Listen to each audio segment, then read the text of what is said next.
자, 반갑습니다. 김종문입니다. 자, 오늘은 정도전에 이어서요. 조선 태종 때 어떤 정치적 개혁 과정을 한번 같이 보도록 하겠습니다. 자, 한자를 보신다면 지금 눈에 이제 나타났는데요.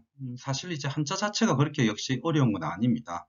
자, 그러면 먼저 눈에 띄는 것이 좌정승인데요. 역시 이제 여기에서 그러면 관직명이 나왔다라는 정도로 봐두시면 되겠죠. 자, 그래서 좌정승 이렇게 이제 보시면 되겠고요. 그 다음에 성석린이라고 나와 있는데 이거는 사람 이름입니다. 그래서 역시 한번 한자만 봐두시면 돼요. 그러면 좌정승, 성석린, 그 다음에 뒤에 등이 이렇게 하면 되겠죠. 그 다음에 네, 상언을 했다, 상소 올렸다라고 간단하게 역시 봐두시면 됩니다. 자, 이 정도는 이제 어려운 거 없죠.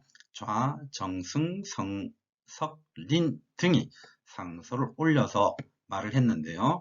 여기에서 이제 실제로 혹시 처음 보시는 분들은 조금 헷갈릴 수 있을 단어가 있는데 이 단어는 기억을 하셔야 됩니다. 자, 오늘날에도 우리가 쓰고 있는 본부라는 단어인데요. 여기에서 본부라고 하는 것은 의정부를 뜻하는 것을 꼭 기억을 하셔야 됩니다. 그게 기억에 남아있지 않으면 해석이 이상하게 흘러갑니다. 자, 그럼 이거는 의정부라고 꼭 기억을 해 두시고요. 자, 그러면 의정부는 즉 이렇게 해석이 가능하겠죠. 의정부는 즉 무소 불총, 총괄하지 않는 게 없다, 이렇게 해석이 가능하죠. 무와 불이 한꺼번에 있음으로 해서 뭐뭐 하지 않는 게 없다, 무, 불. 그래서 강한 이제 뭐 긍정으로 역시 해석을 하시면 되겠죠. 자, 다시 갑니다. 본부 의정부는 불총, 총괄하지 않는 게 무소, 없다. 그래서 지라고 해서 쥐고 있다, 가지다 이 뜻이죠. 가질 지자인데요. 그 다음에 대체, 이것도 이제 해석을 하려고 하면 좀 힘듭니다. 그래서 이것도 뭔가 이제 큰 몸체 이렇게 해석을 해버리면 좀 이상해지는 거죠. 그래서 이거는 일반적으로 그냥 대체 이렇게 그대로 둡니다. 그래서 본부는 총괄하는 게 없지 않기 때문에 그 대체를 가진다, 이렇게 해석을 합니다. 한번 문장 기억을 해 두시면 좋겠습니다. 자, 그러면 지우면서 다시 가 보시죠. 좌정승, 성석린 등이 상소를 올려서 말하기를, 본부 꼭 기억하셔야 됩니다. 의정부. 자, 본부는 즉 불총, 총괄하지 않는 바가 무소, 없다, 이렇게 되고요. 그래서 다 총괄하기 때문에 대체를 가집니다. 이렇게 해석을 하면 돼요. 제가 이제 해석 안 하고 확 쳐버린 것이 이자 쳐버렸고 그 다음에 자야 이거 쳐버렸습니다. 그래서 큰 대체를 가진다 라고 얘기를 하고 있습니다. 다음 한자 한번 보시죠. 자, 이제 한자를 다시 한번 보면 이렇습니다. 자, 지금이라고 나와 있고요. 그 다음에 이에 내자인데 저것도 이제 크게 해석할 필요는 없죠. 지금, 네, 이에 내자는 해석할 필요 없고요. 뭔가 힘들이고 있네요. 그죠? 노력하다, 노동하다 이런 게 되는데, 자, 그 다음에 여기에서 조금 주목했으면 하는 거는 요 글자입니다. 번, 용, 세무라 요 글자인데요. 이 번자는 번다 하다, 번거롭다 이런 게 될 것이고, 그 다음에 용자는 쓸데없을 용. 예전에 어떤 한자를 할 때 용관, 쓸데없는 관직 뭐 이런 것을 한번 본 적이 있는데요. 그래서 쓸데없을 용, 자, 라고 보시면 되겠고요. 그 다음에 세무는 굉장히 세밀한 일이라고 해석을 하셔도 되고, 그냥 굉장히 세밀한 것, 이렇게만 해석을 하셔도 상관없습니다. 근데 아마 문맥상 굉장히 세밀한 일, 그렇게 볼 수가 있을 겁니다. 그러면 좀 전에 앞에서 봤었던 한자와 한번 연결을 시킨다면요. 이런 얘기가 되겠죠. 위에 거, 의정부는 곧 무소불총, 총괄하지 않는 게 없어서 그 대체를 가지는 것인데요. 지금 가만히 보니까 번거롭고 쓸데없고 아주 네, 세밀한 일하기보다는 뭐 자질구레한 일에 힘을 쏟고 있다, 이 얘기를 하고 있죠. 지금 뭐가 일을 한다는 겁니까? 문장상 그렇죠. 본부 즉 의정부가 너무 많은 일들을 하고 있다. 쓸데없는 일까지. 네, 그렇게 해석이 가능할 겁니다. 그래서 뒤에 보시면 네, 반자가 보이는데요. 이거는 도리어 라고 얘기를 하고 있을 거고요. 이거는 만약 약자죠. 네, 그래서 도리어, 만약도 해석은 안 하셔도 상관없습니다. 네, 6조가 보입니다. 그러면 여기에서 지금 저는 핵심을 뭘로 보느냐 하면요. 이 본부라고 하는 것과 그 다음에 6조라고 하는 것을 좀 대비시켜야 되지 않을까 싶어요. 현재 제가 이 사선을 긋고 있는데요. 요 이전까지는 지금 무엇에 대해서 얘기를 하고 있습니까? 본부가 어떤 역할을 하는지를 얘기를 하고 있단 말이에요. 근데 원래 본부는 총괄하는 것인데 지금 가만히 봤더니 뭔가 굉장히 번다하고 세밀하고 쓸데없는 일들을 많이 하고 있더라. 그래서 6조와 같다. 이렇게 해석이 가능하죠. 근데 이제 6조와 같다라고 해석이 가능한데 뒤에를 보시면요. 6조의 소역속이라고 되어 있습니다. 그럼 여기에서 키워드는요.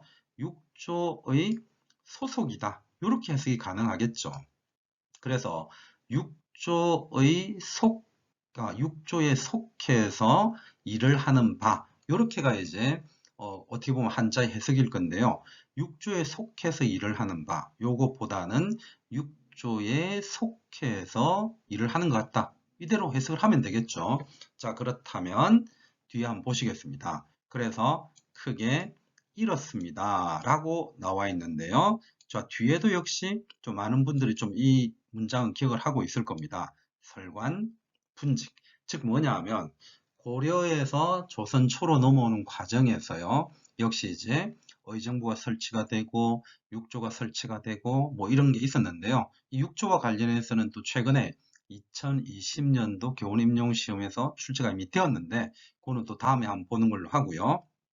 어쨌거나 여기에서 설관 분직이라고 해서 관직을 나누어서 설치했다. 즉 여기에서 뭐가 되겠습니까? 의정부는 의정부 나름의 역할이 있을 것이고 육조는 육조 나름대로 역할이 있을 것인데요.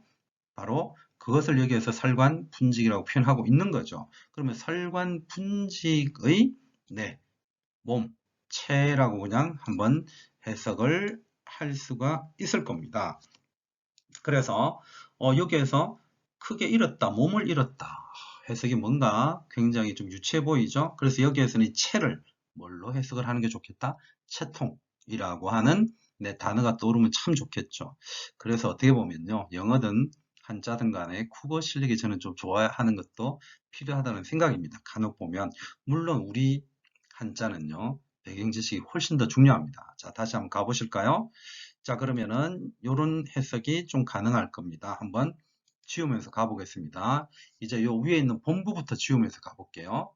전체 맥락을 이해하기 위해서. 자, 본부는 불총하지 않는 게 없다. 총괄하지 않는 게 없어서 그 대체를 가지고 있는데 지금 너무 번거롭고 쓸데없는 세무에 일을 하고 있고요. 그래서 6조에 소속이 되어서 일을 하는 것으로 약 뭐뭐 같다. 그래서 일을 하는 것 같다. 도리어. 이렇게 되는 거죠. 그럼 원래는 의정부 밑에 6조가 있어야 되는데 의정부가 너무 번거로운 일까지 하다 보니 오히려 6조에 소속된 것 같다. 그래서 크게 잃었다. 무엇을요? 설관 분직의 채통을 잃었다. 지금 그렇게 얘기를 하고 있습니다. 다음 한자 한번 보시죠. 자, 그래서 이어서 이런 얘기를 하고 있습니다. 자금이라고 나와 있고요. 그러면 지금부터 이렇게 해석이 가능하겠죠. 그 다음에 범사, 범사는 뭐 일반적인 일 이렇게 해석을 하셔도 되고요. 그냥 범사라고 그대로 읽어도 되겠죠. 자, 범사는 있다. 뭐가 있다? 전례가 있다. 이렇게 해석이 가능하겠네요. 그러면 이렇게 전례가 있을 경우에 자자가 있으니까 전례가 있는 것은 모두 위임하다 할 때 위자죠. 그 다음에 각조 이렇게 될 겁니다. 그럼 여기에서 각조라고 하는 것은 그렇죠. 육조라고 해석이 가능할 겁니다. 자, 그래서 조금 전에 어떤 얘기를 한 겁니까? 의정부가 너무 자질구레한 일을 다 하더라. 그래서 원래 설관분직한 채통을 잃었다. 그래서 뭔가 의견 제시하는 거죠. 그래서 지금부터는요. 범사가 전례가 있는 경우에는 모두 계자에 위, 6조에 위임하십시오. 이 얘기를 하고 있는 겁니다. 자, 그리고 밑에 보시면요. 그 다음에 별내, 특별한 경우가 있다고 한 연후에는 이렇게 되겠죠. 자, 그 다음에 이제 정자라고 하는 이 글자가 보이는데요. 정자와 보자가 보이는데 이거는 이 당시에 쓰던 용어입니다. 즉 정자는 들이다, 알리다 이런 거고요. 보자는 여기에서는 보고하다 이렇게 될 거고 역시 뒤에 보면은 그렇죠. 본부라는 단어가 이제 눈에 확 띄어야 됩니다. 본부에 그래서 어떻게 하는 겁니까? 정보, 보고하는 것이다 라고 생각을 해 두시면 되겠죠. 그러면 특별한 경우가 있다고 할 경우에는 의정부에 보고를 하고 자, 그 다음에 그 본부는요. 의정부는 참작하자 라고 한자를 읽으면 됩니다. 이거는 참작하다. 오늘날 쓰는 용어입니다. 경중을 참작하다. 가볍고 무거운 것인데요. 굳이 그렇게 해석할 필요 없죠. 경중을 참작하다라고 보시면 되겠고요. 그 다음에 이게 응할 응자죠. 그 다음에 역시 정보라는 단어처럼 조금 쓰는 게 이제 계문인데요. 이것도 뭐 어떻게 보면 뭔가 상소하는 것하고 비슷하다고 보시면 되겠죠. 그래서 아래쪽에서 뭔가 상소나 그 다음에 비판이나 이런 것들을 하는 것을 계문이라고 하는데요. 그럼 계문할 것이 있으면 계문한다. 그리고 거기에 뭐 한다? 응한다. 자, 이렇게 될 겁니다. 된 건가요? 자, 그러면 지우면서 다시 한번 더 보겠습니다. 지금 의정부가 너무 하는 일이 많으니 그것을 지금 어떻게 해보자라고 대안을 제시하고 있는데요. 자, 지우면서 갑니다. 자, 그럼 지금부터 범사는 전례가 있는 경우에는 각조에 위임을 하자. 모두 각조에 위임을 하고요. 별례, 특별한 례, 별례가 있다고 하면 그 연후에 본부에 어떻게 한다? 정보 보고하고요. 그러면 본부는 경중을 참작해서 계문할 것은 계문에 응한다. 이렇게 되는 거죠. 그러면 이제 응자는 해석할 필요가 없겠죠? 그냥 계문할 것은 계문한다. 이렇게 해석을 하면 될 겁니다. 자, 다음 한자 한번 보겠습니다. 자, 그러면 어떤 한자가 보이느냐? 이제, 네, 응자가 먼저 보이시죠? 자, 응자가 먼저 보이는데요. 아까 요거랑 구조가 비슷하죠? 응, 계문자, 계문. 이것하고 비슷합니다. 그럼 응, 네, 행, 이자, 행위. 이렇게 이제 해석을 하면 되는데요. 요게 이제 그 당시에 어떻게 보면 행정을 행하는 데 있어서 쓰는 용어라고 보시면 됩니다. 즉 뭐냐 하면 계문과 그 다음에 네, 행위. 그러면 이제 계문은 제가 어떻게 조금 전에 해석을 했느냐 하면 뭔가 밑에서 위로 올리는 것이다 라고 해석을 했는데요. 행위는 그것에 대한 응답으로서 각 관청에 내려보내는 것. 뭐 그렇게 해석을 하시면 됩니다. 그래서 어떤 것을 이첩시키는 것을 행위라고 하는데요. 그래서 그냥 해석을 안 하셔도 됩니다. 그러면 말 그대로 계문할 것은 계문하고 그 다음에 행위할 것은 행위한다. 이렇게 해석을 하면 되는 것이죠. 자, 그러고 나면 네, 행위자, 행위, 해석 간단하게 행위할 것은 행위하고 이렇게 해석하면 됩니다. 그리고 각조가 나오네요. 네, 각조에서 하는 바 이렇게 해석을 하면 되겠습니다. 그리고 각조에서 하는 바, 뭐뭐와 같다라는 건데요. 역시 영어로 if 정도 넣어 두셔도 될 겁니다. 그래서 뒤에 문장을 보시고서 적절하게 한번 해석을 해주면 되겠습니다. 자, 그러면 여기에서 차고라고 하는 글자가 보이는데요. 차고는 오늘날에도 쓰는 용어죠. 그래서 역시 어려워할 필요는 없을 겁니다. 자, 차고가 있고요. 그 다음에 이제 주자가 살주자, 머무를 주자인데 이 채자가 체하다, 즉 막히다 이런 뜻이죠. 그래서 이 주체라고 하는 것은 역시 막히는 것을 뜻합니다. 그러면 지금 이제 단어의 뜻은 찾았단 말이에요. 차고 그리고 정체되다 이런 의미가 되는데요. 그래서 어떤 의미가 된다? 차고가 있고 막히는 것이 있을 경우에 이렇게 받으면 되죠. 뭐뭐가 같다면 이렇게 되는 거니까 있다고 하면 어떻게 하면 됩니까? 자, 뒤에 거요. 본부. 자, 본부. 계속 이제 중요한 단어가 나옵니다. 자, 본부. 의정부라고 계속 해석을 해 주시면 됩니다. 자, 본부가 고찰하면 됩니다. 무엇을? 근만을.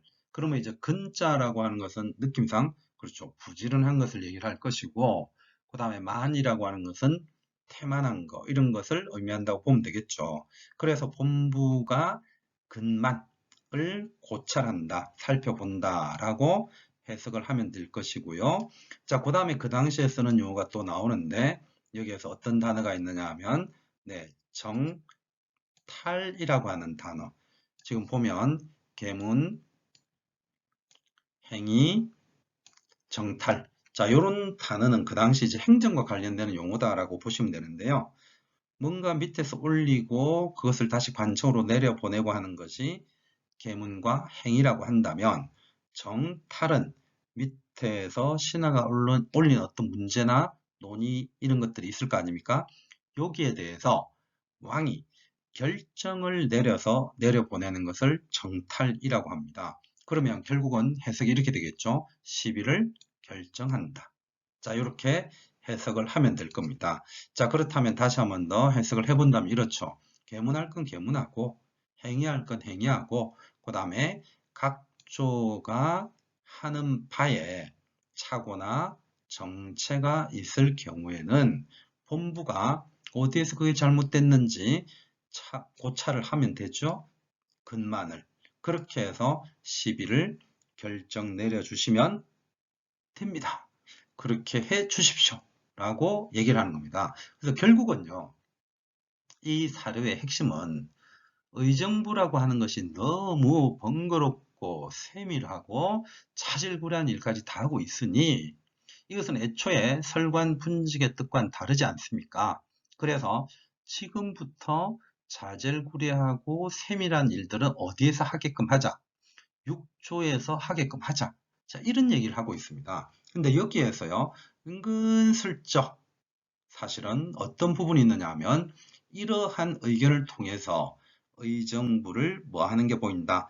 약화시키는 게 보이고요. 이를 통해서 육조를 강화시키는 의도가 보입니다. 그래서 이것이 태종 네, 때에 있었던 일로서 태종 8년 때인데요. 실제로 육조 직계제를 시행하기 6년 전에 있었던 일로서 한번 봐두시면 됩니다. 그래서 서서히 왕과 어느 정도 갈등이 생기는 의정부의 역할을 약화시키고 왕의 명을 받아서 무조건 해야만 하는 육조를 강화시켜가는 과정이라고 한번 보시면 되겠습니다.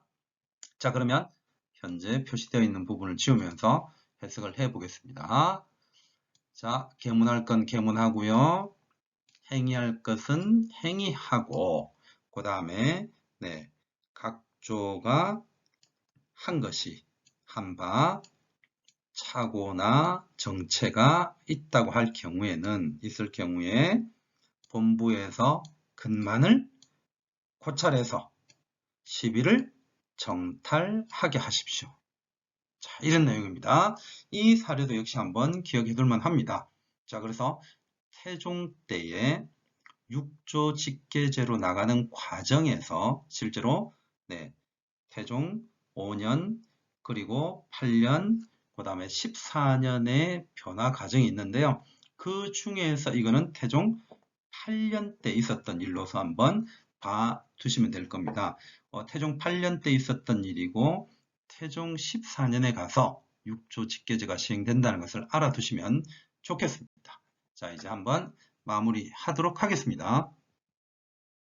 자, 제가 뭐 정도전 사료를 한번 얘기를 할 때 2020년도 교원임용시험에서 6조가 시험 문제 나온 적이 있다고 했는데요. 역시 그런 식으로 바라볼 때 정도전이 제기했었던 요 앞에 사료나 아니면 조금 전에 봤었던 이 태종 때 6조 직계제로 나가는 과정도 역시 좀 의미가 있다고 봅니다. 그래도 뭐 6조 자체가 나와 버림으로 했어요. 6조 직계제가 다시 나올 가능성은 조금 희박하겠지만 그래도 이 정도 사료는 한번 기억을 해 두시고요. 그리고 다시 한번 더 강조 드리는 것은 조금 전에 본 이 사료는 6조 직계제 사료 아닙니다. 6조 직계제 전에 있었던 태종 8년 때의 사료라는 것을 다시 한번 더 떠올려 주시고요. 그래서 개인적으로 보실 때에는 태종 5년, 그 다음에 이 태종 8년의 사료, 그 다음에 개인적으로 따로 한번 보게 될 태종 14년의 6조 직계제 이렇게 별도로 있다는 것을 떠올려 주시면서 공부를 해 두시면 좋겠습니다. 자, 오늘도 고생 많으셨고요. 선생님들이 진심으로 합격하기를 바랍니다. 이상 김종근이었습니다.